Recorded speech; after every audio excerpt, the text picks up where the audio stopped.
నమస్కారం DTV news కి స్వాగతం బులెటిన్ లో ముందుగా హెడ్లైన్స్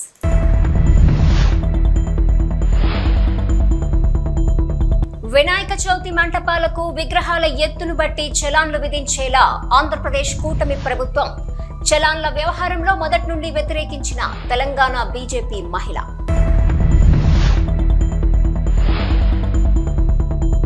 ఎడతెరపి లేని వర్షాలకు కొల్లేరుకు భారీగా వరద అప్రమత్తంగా ఉండాలని హెచ్చరికలు జారీ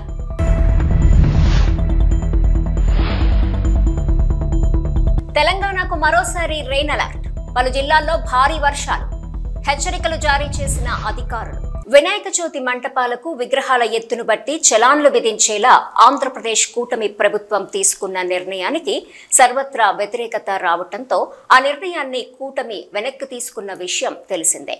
గణేష్ మండపాల చలాన్ల వ్యవహారంలో మొదటి నుండి వ్యతిరేకించిన తెలంగాణ బీజేపీ మహిళా నేత నటి మాధవి ఏపీ హోంమంత్రి అనిత గత ప్రభుత్వ హయాంలో నిర్ణయించిన ధరలనే అధికారులు ఇవ్వటంతో పొరపాటు జరిగింది. గణేష్ మండపాలకు ఒక్క పైసా తీసుకోవద్దని ముఖ్యమంత్రి చంద్రబాబు ఆదేశించారని అనిత చెప్పుకొచ్చారు. అయితే గత ప్రభుత్వంపై నెపం నెట్టడాన్ని తప్పుపట్టారు మాధవి. కూటమి ప్రభుత్వం కొత్తగా తప్పుడు ప్రచారానికి తెరతీసిన నేపథ్యంలో మళ్లీ వీడియో చేసి ఎండగట్టిన తెలంగాణ బీజేపీ మహిళా నేత మాధవి. రాత్రి నేనేదో ఒక వీడియో చేశానన్నమాట వినాయక మండపాల మీద. సో అడుగు చొప్పున డబ్బులు ఇవ్వాలి అన్నది. అది 10 రోజుల క్రిందట ప్రెస్ మీట్. ఆ press meet Akshara Satyam. And మళ్ళీ కట్ చేస్తే ఈ రోజు హోమ్ మినిస్టర్ అనిత గారు ఆ వీడియో పెట్టేసేసి అలాంటివి ఏమీ లేవు, ప్రభుత్వం పాస్ చేసింది, అవి పాత గవర్నమెంట్ పెట్టినవి అని. పాత గవర్నమెంట్ జీవోలో మండపాలకి తప్ప విగ్రహం అడుగు చొప్పుల డబ్బులు లేవు. అదైతే పచ్చి అబద్ధం. మైకులకి డబ్బులు లేవు. ఓవరాల్ మండపానికి మాత్రమే అప్పుడు డిఫరెంట్ కాస్ట్ ఉండేది. లాస్ట్ బిఫోర్ ఇయర్ ఆంధ్రాలో మా వాళ్ళు కూడా విగ్రహాలు పెట్టారు, మండపాలు పెట్టారు. వాళ్ళు కూడా ఫీజులు పే చేశారు. ఇలా అడుగు చొప్పున ఎకో గణేష్ ఒక్కొక్క రేటు, ఎకో కాని గణేష్ ఒక్కొక్క రేటు, ఇవి లేవు. ఇవి కొత్త రూల్సే. మేబీ చంద్రబాబు నాయుడు గారు మార్చి ఉంటారు. 10 రోజుల క్రిందట మార్చారట. మరి మార్చినప్పుడు ప్రజలకు చెప్పాలి కదా. అన్ని చోట్ల రాష్ట్రం అంతటికి 10 రోజుల్లో అన్నీ వెళ్ళవు కదా, ప్రజలకు చెప్పాలి కదా. అయితే నేను ఏం మాట్లాడినా సరే జనాలు వెంటనే ఓ నువ్వు వైసీపీ దగ్గర డబ్బులు తీసుకున్నావు కదా అంటారు. భలే కామెడీగా అనిపిస్తుంది తెలుసా.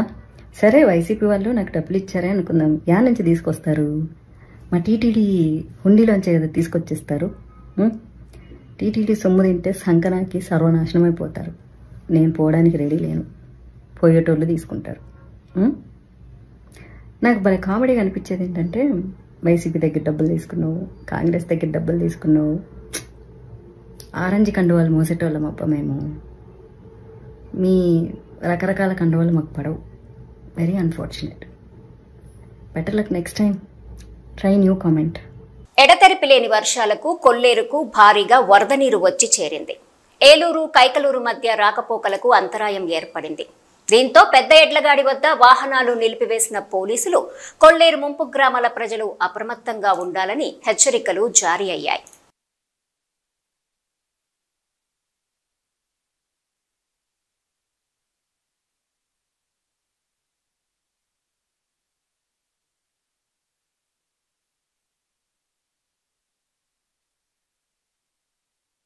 హైదరాబాద్ వాతావరణ శాఖ అధికారులు తెలంగాణకు రెయిన్ అలర్ట్ జారీ చేశారు. నేటి నుంచి రాష్ట్రంలో 4 రోజుల పాటు భారీ వర్షాలు కురుస్తాయని చెప్పారు. బంగాళాఖాతంలో ఏర్పడిన అల్పపీడనం వాయుగుండంగా మారిందని, రానున్న 48 గంటల్లో దీని ప్రభావం తెలుగు రాష్ట్రాల్లో మరింతగా ఉంటుందని చెప్పారు. ప్రస్తుతము పశ్చిమ మధ్య బంగాళాఖాతంలో కొనసాగుతున్న వాయుగుండం ఏపీలోని కళింగపట్నం, ఒడిశాలోని గోపాల్పూర్ ప్రాంతాల మధ్య కేంద్రీకృతమైందని చెప్పారు. దీని ప్రభావంతో ముఖ్యంగా తెలంగాణలో వచ్చే 3-4 రోజుల పాటు భారీ వర్షాలు కురుస్తాయని హెచ్చరించారు. అయ్యా మాది చట్రాపల్లి గ్రామము, రావిగొండ పంచాయతీ, అలాగే అల్లూరు సీతారామరాజు జిల్లా. అయ్యా మాకు విపత్తు నిమిత్తం ఆదివారం సాయంత్రం రాత్రి 12 గంటలకు పైనుండి కొండ చర్యలు విరిగి మా ఊరు అంతా ధ్వంసమైపోయినది. మాకు అందులో 2 ప్రాణ నష్టాలు కూడా 4 మందిని కాపాడాము. ఒక పాప గల్లంతులో, ఒక పాప ఇద్దరు ముగ్గురు గల్లంతులో ఉన్నారు.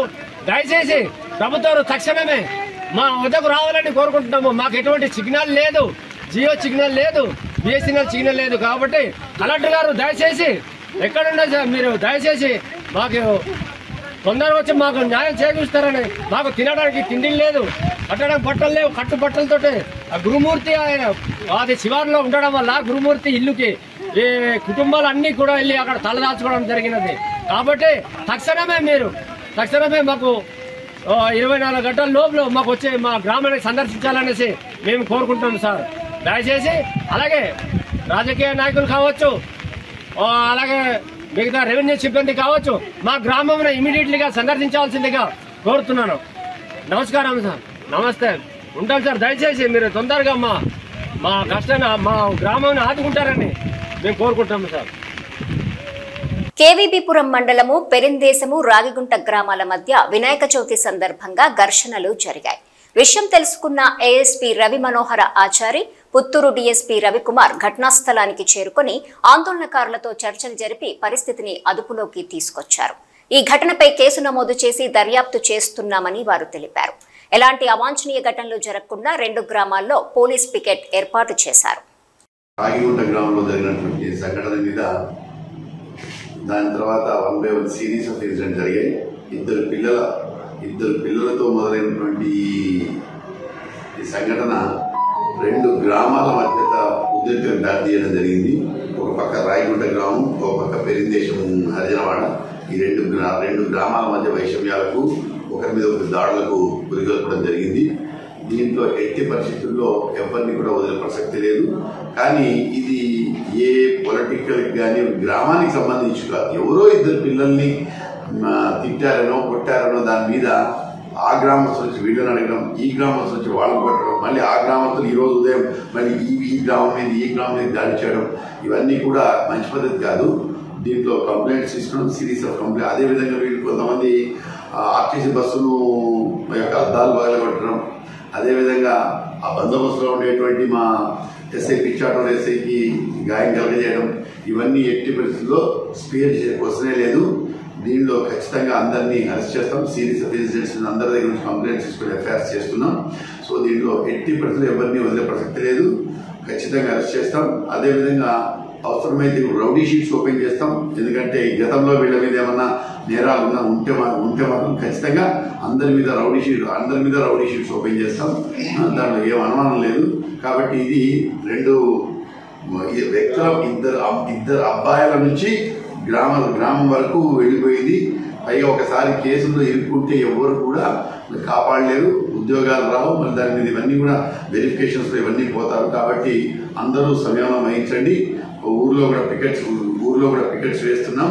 కాబట్టి ఒకరినొకరు ముఖాలు తెలుగుదేశం రావాలంటే ఇక్కడ నుంచే పోవాలి కదా, ఇక్కడ మన రాయగుంట నుంచే పోవాలి. కాబట్టి ఒకరినొకరు ముఖాలు చూసుకునే పరిస్థితి ఉంటుంది.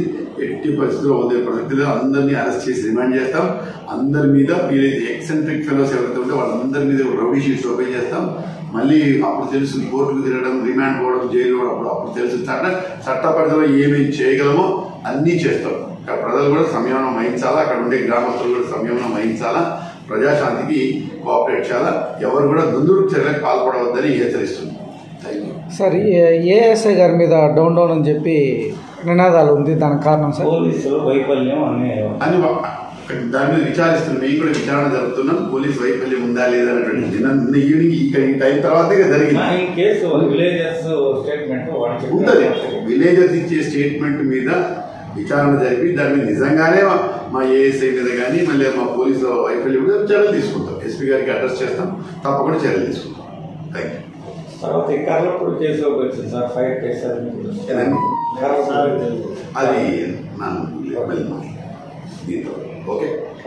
సంగారెడ్డి పట్టణం సరస్వతి నగర్ లో జయం యువసేన ఆధ్వర్యంలో వినాయక చవితి నవరాత్రి ఉత్సవాలు ఘనంగా ప్రారంభమైనాయి.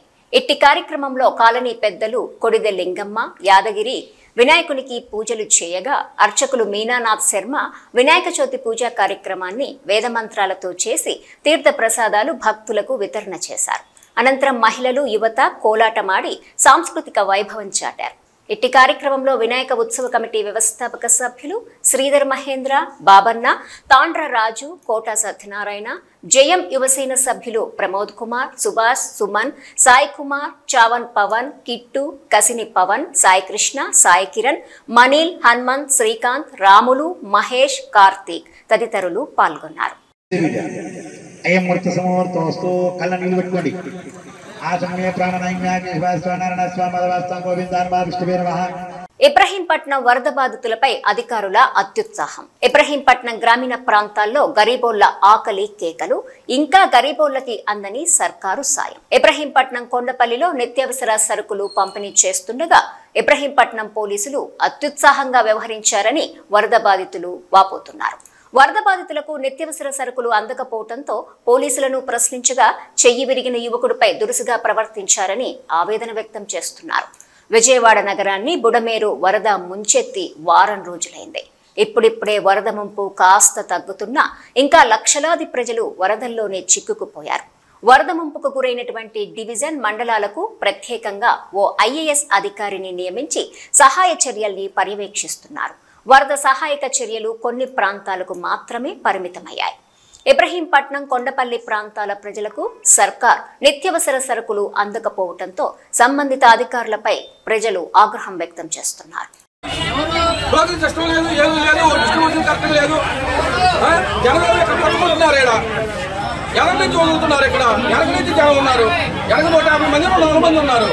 ఎంతమంది డిస్ట్రిబ్యూషన్ ఇస్తారు?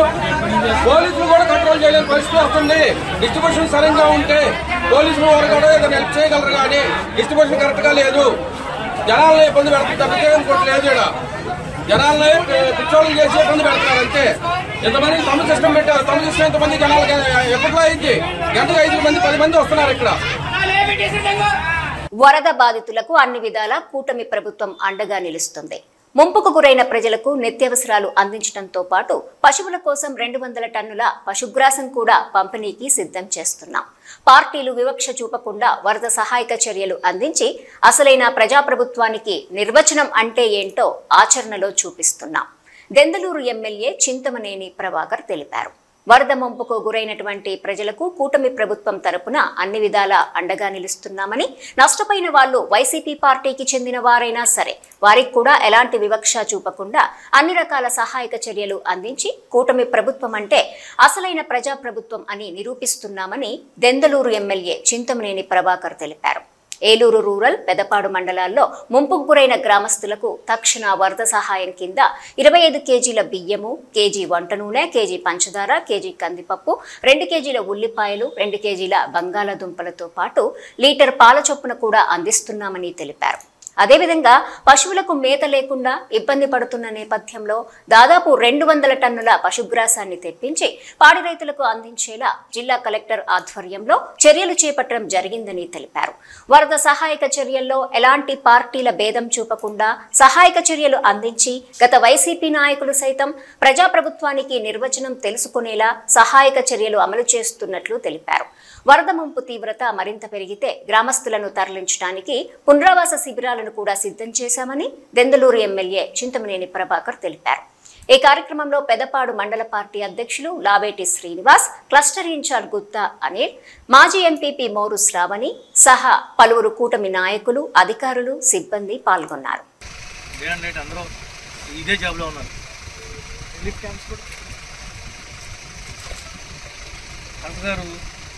200 టన్నులు పశువులకు కూడా దానా ఆర్డర్ చేశారు. నేను చెప్పాను ఆర్డర్ గారికి, జేడీ గారికి 4 రోజులు బట్టి చెప్తున్నా, ఇట్లా ఉంది సార్, తినడానికి గేదెకి కానీ ఆవుకి కానీ గడ్డి ఎక్కడ దొరుకుతుంది? ఎండు గడ్డి లేదు, పచ్చి గడ్డి లేదు, అవి పాలు ఇవ్వట్లా. అందుకని లీటర్ పాలు ఇచ్చామనేవాడు. ప్రతి ఇంటికి పొద్దున్న 1 లీటర్, సాయంత్రం 1 లీటర్. ఈ క్యాంప్ పెట్టిన కదా నేను గొడవల్లో నుంచి వాటర్ వెళ్తుంటే ఈ చేపల ఇచ్చేయడానికి మీరు పైపులు పెట్టారు. ఇప్పుడు ఆ పైపులే మాకు చేపడం అయిపోయి ఈ ముంపు వచ్చింది.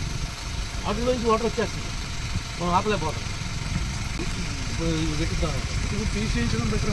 ఇప్పుడు తీయలేదు సార్, అయిపోయిన తర్వాత షట్టర్స్ పెట్టుకుని చెప్పాలి. లాక్ పైనుంచి చక్కలు తీస్తే క్లోజ్ అయిపోద్ది, ఓపెన్ చేస్తే ఓపెన్ అయిపోద్ది. అలా పెట్టామనుకోండి ఎవరికి ఏ రకమైనటువంటి ఇబ్బంది కూడా రాలేదు. దానికి కొబ్బరికాయ కూడా కొట్టలేదు. 80 లక్షలు బిల్ చేసుకుని అది పని చేయకుండా ముందుకు రికార్డ్ చేసేసి శాంక్షన్ పెట్టేసుకుని టెండర్ వేసేసుకుని పైపెచ్చి మా డబ్బులు ఇవ్వట్లేదు కోర్టులో వేశారు ఎదురు.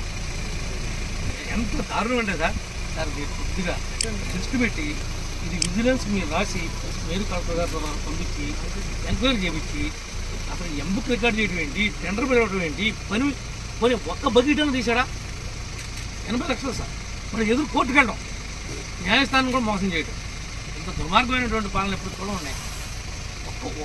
ఒక్క బకెట్ కూడా తెలియదు అనుకోని ఇంత భయపెట్టేసి అడుగు సెక్షన్ ఆఫీసరు ఒక ఎమ్మెల్యేనో మంత్రో జిల్లా అఫీషియల్స్ గట్టిగా చేయమని అంటుంటే వాళ్ళు ఏం మాట్లాడగలుగుతారు పాపం. ఏ భయానికి ఉంగి పెట్టేశారు వాళ్ళు ఎదురు కోర్టుకు వేశారండి మా బిల్లులు ఇవ్వలేదని. నిజాయితీగా పనిచేసిన వాళ్ళకేమో ఇవ్వకుండా ఆపారు, పనిచేయని వాళ్ళు ఏమో ఎదురు కోర్టుకు వేసి లాగేసుకుందాం ట్రై చేశారు. ఇవన్నీ పీస్ఫుల్గా వాతావరణం వచ్చిన తర్వాత కొద్దిగా మీరు ఎస్పీ గారికి ఇన్స్ట్రక్షన్స్ ఇచ్చి ఎట్లా చేయాలి న్యాయ ప్రకారం చేయండి. ఎవరి మీద కూడా అన్యాయంగా ఏమి చేయొద్దు సార్. న్యాయ ప్రకారమే తప్పు చేసిన మాత్రం వదిలిపెట్టదు. భవిష్యత్తులో భావితరాలు భయం ఉండాలి.